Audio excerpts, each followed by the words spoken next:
नमस्ते दोस्त।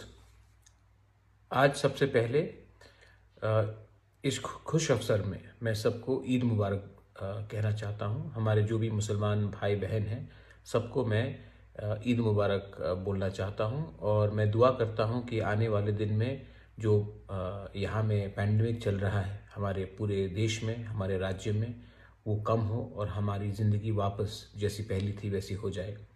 तो मैं आज के दिन आप सब से ईद के इस खुश अवसर में मैं दुआ करता हूँ कि ये जो कोरोना का महामारी है वो ख़त्म हो।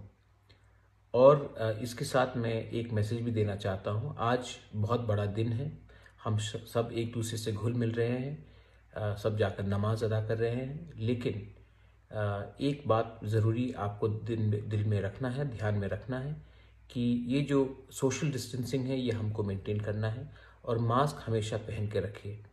किसी को एक मौका नहीं मिलना चाहिए कि किसी भी धर्म को देखकर कोई बोले कि कोरोना इनके लिए स्प्रेड हुआ है, तो हम इनको मौका भी नहीं देना चाहते हैं। मैं सबको कहना चाहता हूँ आप ईद अच्छी तरीके से मनाइए, सोशल डिस्टेंसिंग रखिए और भीड़ भाड़ मत कीजिए, मास्क पहन कर रखिए।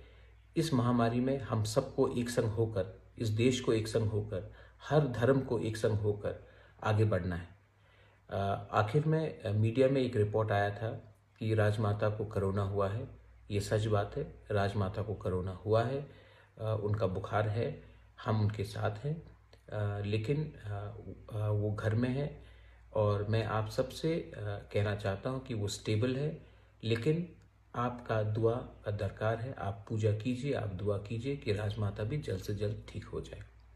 आखिर में सबको मैं एक ही बात कहना चाहता हूँ, अगर देश को आगे बढ़ना है तो हमको धर्म से आगे हमको एक उन्नति को देखना है और उसके लिए हम सबको एक ही बात कहना चाहते हैं, आज के दिन हम सब एक हैं।